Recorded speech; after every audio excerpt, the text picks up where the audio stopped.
যাদের গ্যাসের সমস্যা প্রচুর পরিমাণে, মানে প্রচণ্ড পরিমাণে তাদের গ্যাসের সমস্যা কোনো অবস্থায় দূর হয় না, কোনো খাবার খেলে দূর হয় না, তাদের জন্য আজকে আমার এই সুন্দর একটি টিপস। আপনার গ্যাসের জন্য ওষুধ খাচ্ছেন, ওষুধ সেবন করছেন, কোনো কিছুতেই আপনার কাজ হচ্ছে না, তাহলে আজ থেকে আপনি ওষুধ ছাড়াই আমার এই টিপস ফলো করুন। ইনশাল্লাহ আপনার গ্যাসের যে সমস্যা সেটা দূর হয়ে যাবে চিরতরে। অনেকে বলে যে আপু এটা কি কথা সত্য? হ্যাঁ, এটা একদমই সত্য কথা। আপনি যদি আপনার খাবারের মেনুতে এই খাবারটি প্রতিদিন খেতে পারেন, বিশেষ করে নিরামিষ করে, অনেকে কিন্তু নিরামিষ পছন্দই করে না, নিরামিষ খাবারটা খেতেও চায় না, পছন্দও করে না, অনেক মানুষ আছে এরকম, ঠিক আছে? তো এটা খেতে হবে আপনার হচ্ছে নিরামিষ করে। আপনি এটা কোনো মাছ দিয়ে রান্না করে খাবেন না, কারণ মাছে যেই জিনিসটা মাছ দিয়ে রান্না করা হয় সেটাতে কিন্তু গ্যাস উৎপাদন বেশি করে, ঠিক আছে? তাহলে মাছ দিয়ে আপনি রান্না করবেন না, এটা আপনাকে খেতে হবে নিরামিষ রান্না করে, ঠিক আছে?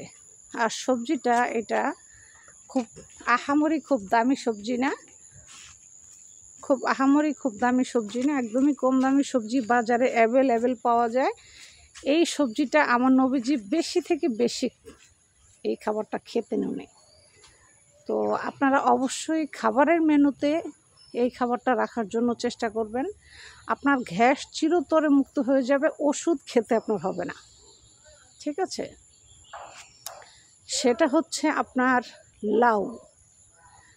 লাউ এমন একটা সবজি, আপনি যদি আপনার খাবারের মেনুতে কন্টিনিউ লাউ নিরামিষ অল্প একটু করে আপনি অল্প অল্প করে একটু রান্না করে খান, আপনার যেহেতু গ্যাসের প্রবলেম আছে, তাহলে আপনি দেখবেন অটোমেটিক আপনার কোনো ওষুধ সেবন করতে হবে না, ওষুধ ছাড়াই আপনার এই গ্যাসের যেই সমস্যা ইনশাল্লাহ দূর হয়ে যাবে।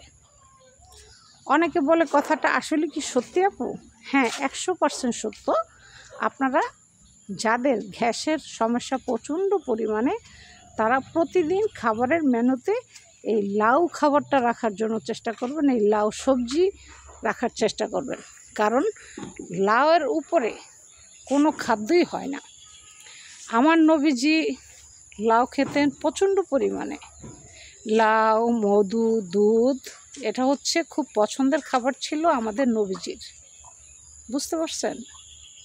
আপনারা লাউ সবজিটা বেশি থেকে বেশি খাবেন, তাহলে আপনাদের গ্যাসের যেই সমস্যা, আপনাদের পেট ফাঁপ দিয়ে রয়েছে, তারপর অনেকের পেট ব্যথা, বুক জ্বালা পড়া, অনেক ধরনের প্রবলেম, আপনার সব সমস্যার সমাধান করবে এই লাউ।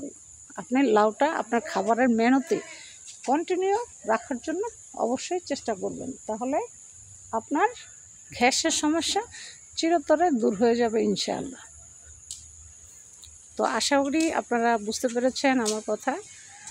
তো এই জিনিসটা আসলে অনেকে বুঝতে চায় না যে কোন খাবারটা খাবো, কোন খাবারটা খেলে আমাদের শরীর ভালো থাকবে, আমরা হেলদি থাকবো।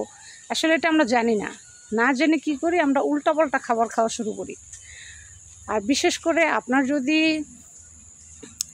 গ্যাসের সমস্যা অতিমাত্রায় বেশি থাকে, তাহলে আপনি লেবু কোনো অবস্থায় খাবেন না, লেবুতে গ্যাস বেশি উৎপাদ করে, আপনি লেবু খাবেন না যাদের গ্যাসের সমস্যা। আশা করি বুঝতে পেরেছেন। আমার সাথে পুরো ভিডিও জুড়ে থাকার জন্য অসংখ্য ধন্যবাদ। নতুন নতুন ভিডিও পেতে আমার সাথে থাকবেন। আজ এই পর্যন্ত, ভালো থাকবেন। আল্লাহ হাফেজ।